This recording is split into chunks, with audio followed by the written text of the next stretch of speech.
Welcome to Kavitha recipe Tamil. இன்றைக்கி பார்க்க போகிற ரெசிபி ஒரு மட்டன் பிரியாணி எப்படி செய்யலாங்கிறத பார்க்கலாம் வாங்க. ஃபஸ்ட்டு இந்த ரெசிபி செய்கிறதுக்கு தேவையான பொருள்: பாஸ்மதி ரைஸ் எடுத்து வச்சுருக்கேன். வெங்காயம், நல்லா பெரிய வெங்காயம் ஒரு 4-5 பெரிய வெங்காயம் கட் பண்ணி ஸ்லைஸாக அந்த மாதிரி கட் பண்ணி எடுத்து வச்சுக்கோங்க.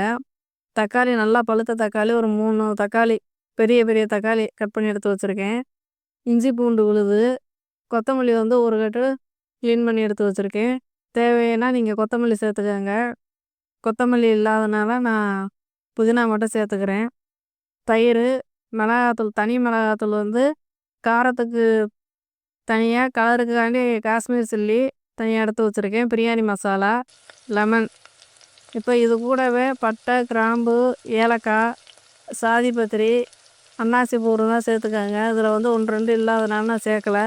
எல்லாம் சேர்த்து எண்ணெயிலே போட்டு வதக்கணும். இதெல்லாம் எடுத்து வச்சுருக்கேன். இப்போ குக்கரில் தான் செய்ய போகிறேன். குக்கரில் நல்லா சூடானதுக்கு முன்னாடி எண்ணெய் சேர்த்துக்கோங்க. ஒரு 150 கிராம் எண்ணெய் சேர்த்துருக்கேன்.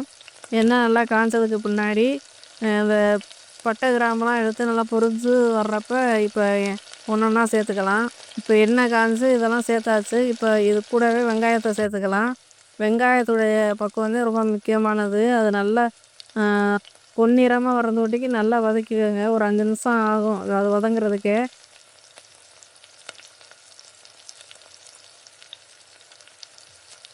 அந்த மாதிரி நல்லா வதங்கி வர்றப்போ தான் இஞ்சி பூண்டு விழுதை சேர்க்கணும். முன்னாடியே எல்லா குழம்புக்கும் செய்கிற மாதிரி செய்யக்கூடாது. இப்போ அது வரையும் நல்லா வதக்கிக்கிட்டு இருக்கலாம். இந்தளவுக்கு வதங்கி வந்துருச்சு. இப்போ இது கூட இஞ்சி பூண்டு விழுதை ஒரு 2-3 ஸ்பூன் சேர்த்துக்கிறேன். சேர்த்துட்டு பச்சை வாசனை போகிற அளவுக்கு ஸ்டவ்வை கம்மி பண்ணி வச்சுட்டு நல்லா வதக்குங்க. ஏன்னா பிடிக்கும் அந்த இஞ்சி பூண்டு சேர்த்தாலே. அதனால் ஒட்டாத அளவுக்கு நல்லா கிளறி கொடுங்க.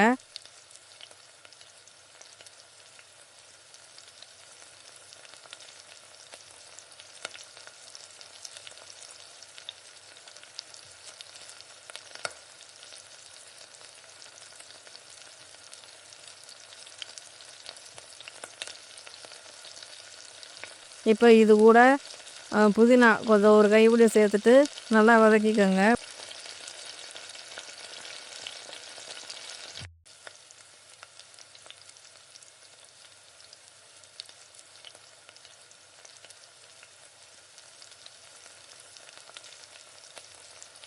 இப்போ தக்காளியை சேர்த்து, தக்காளி வதங்குறதுக்கு லேட்டாகனால ஒரு கொஞ்சம் உப்பு சேர்த்து நல்லா வதக்கிக்கோங்க. சீக்கிரமே நல்லா வதங்கிடும்.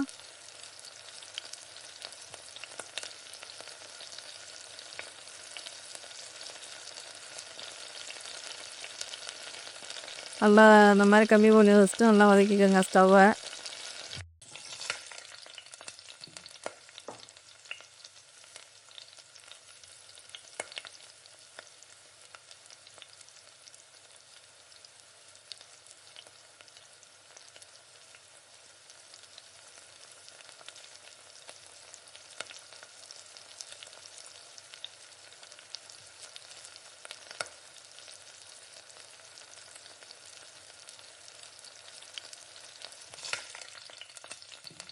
இப்போ இந்தளவுக்கு வதங்கினதுக்கு பின்னாடி நம்ம தனி மிளகாத்தூள் தான் சேர்க்க போகிறோம். தனி மிளகாத்தூளில் காரத்துக்கு ஏற்ற மாதிரி கொஞ்சம் சேர்த்துட்டு காஷ்மீர் சில்லி தான் சேர்க்க போகிறேன். இப்போ இது கூட சேர்த்து ஒரு 2 ஸ்பூன் சேர்த்துக்கோங்க. நான் காரம் கம்மியாக இருக்கிறதுனால கொஞ்சம் கம்மியாக தான் சேர்த்துருக்கேன். சேர்த்து நல்லா எண்ணெயிலே நல்லா வதக்கிக்கணும். நல்லா வதங்குறப்ப அந்த பிரியாணி மசாலா ஒரு 3 ஸ்பூன் எடுத்து வச்சுருக்கேன். அதையும் சேர்த்து இந்த எண்ணெயிலே வதக்கிடணும்.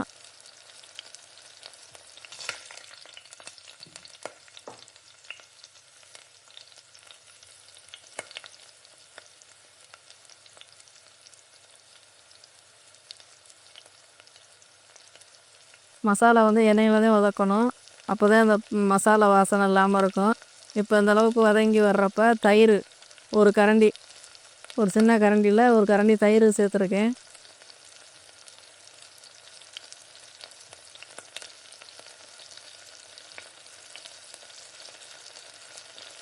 அதையும் நல்லா கலந்து விட்டுக்கோங்க. அந்த மாதிரி நல்லா கலந்து வர்றப்ப இந்தளவுக்கு இருக்கணும் பக்குவம். இப்போ கரண்டியில் இப்போ எடுத்து காட்டுறப்ப இந்தளவுக்கு இருக்குல்ல, அந்த மாதிரி வர்றப்ப கிரேவியாக அந்த மாதிரி வரணும்.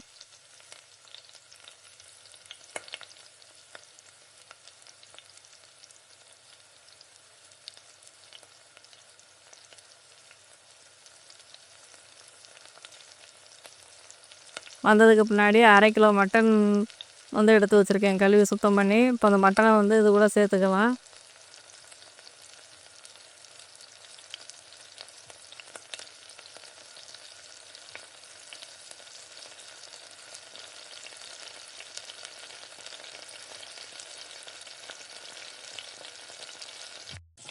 சேர்த்து இந்த மட்டனுக்கு தேவையான உப்பு சேர்த்து வேக வச்சுக்கிடலாம்.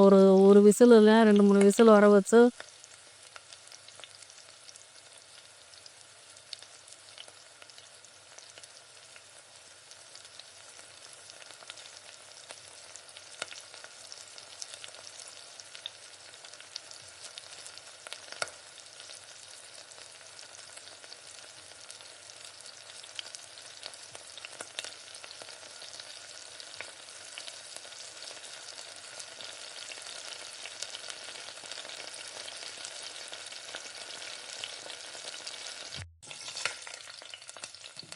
மட்டன் வந்து சீக்கிரம் அரிசி வந்துடும். மட்டன் வேகாமல் இருக்கும். அதனால் 3 விசில் வர வச்சு எடுத்து வச்சுக்கோங்க.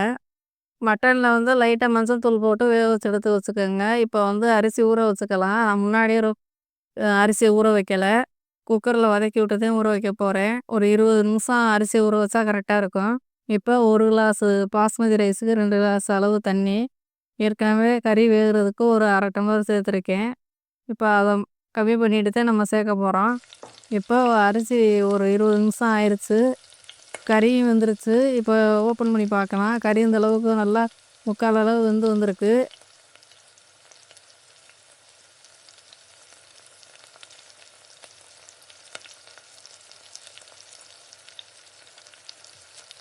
இப்போ இது கூடவே அரிசியை நல்லா கலந்து விட்டுக்கோங்க. கறி கூட கலந்துட்டு தண்ணி நல்லா சூடு பண்ணிட்டு தான் இது கூட சேர்க்க போகிறேன்.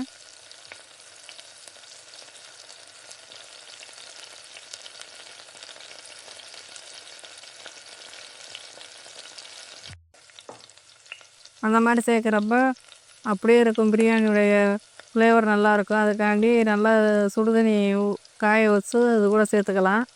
இப்போ இந்த மாதிரி தண்ணி ஊற்றி செய்கிறப்ப நல்லாயிருக்கும். இப்போ தண்ணி இந்த மாதிரி சூடு பண்ணி சேர்த்துட்டேன்.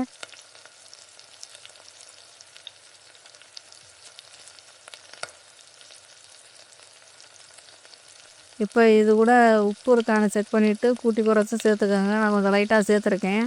புதினா வந்து ஏற்கனவே சேர்த்தாச்சு. இப்போ இது கூட கொஞ்சம் திரும்பவும் சேர்த்துக்கிறேன். இல்லைன்னா கொத்தமல்லி இருந்தால் சேர்த்துக்கோங்க. அந்த மாதிரி சேர்த்துட்டு லெமன் வந்து இதில் புழிஞ்சு விட்டுக்கிடலாம். ஒரு லெமன் எடுத்து சேர்த்துக்கிறேன். இப்போ சேர்த்து வந்து இப்போ ஒரு விசில் வர வச்சு ஆஃப் பண்ணிக்கிடலாம் குக்கரை. இப்போ வந்து குக்கர் மூடி போடுறப்ப திரும்ப ஒரு தடவை கலந்து விட்டுக்கோங்க. ஏன்னா அடியில் அடி பிடிச்சிக்கிறோம். அதனால் திரும்ப ஒரு தடவை கலந்து விட்டு ஆவி வர்றப்ப வெயிட் போட்டு ஒரு விசில் வர வச்சுட்டு தோசைக்கல்லை நல்லா சூடு பண்ணி தம் கட்டி வச்சுக்கலாம். சூடு பண்ணிவிட்டு குக்கர் அது மேலே எடுத்து வச்சு முழுமையாக கம்மி பண்ணி வச்சுருங்க. ஆனால் தோசைக்கல் நல்லா சூடானதுக்கு முன்னாடி குக்கரை இதில் மாற்றணும். இப்போ ஒரு 5 நிமிஷம் 10 நிமிஷம் அப்படியே விட்டுட்டு ஸ்டவ்வை ஆஃப் பண்ணிக்கிடலாம்.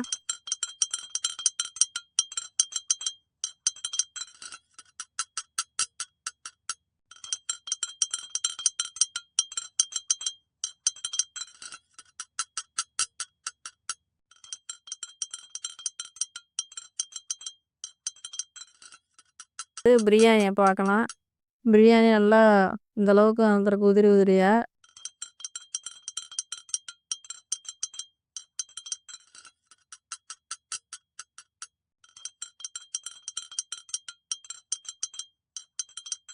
இப்போ அது ஓரமாக இருக்கட்டும். இப்போ சிக்கன் 65க்கு நான் வந்து ஏற்கனவே ஊற வச்சு ஒரு 1/2 மணி நேரம் நல்லா ஊறி இருக்குது சிக்கனு. இப்போ வந்து எண்ணெயில் பொரிச்சு எடுத்துக்கலாம்.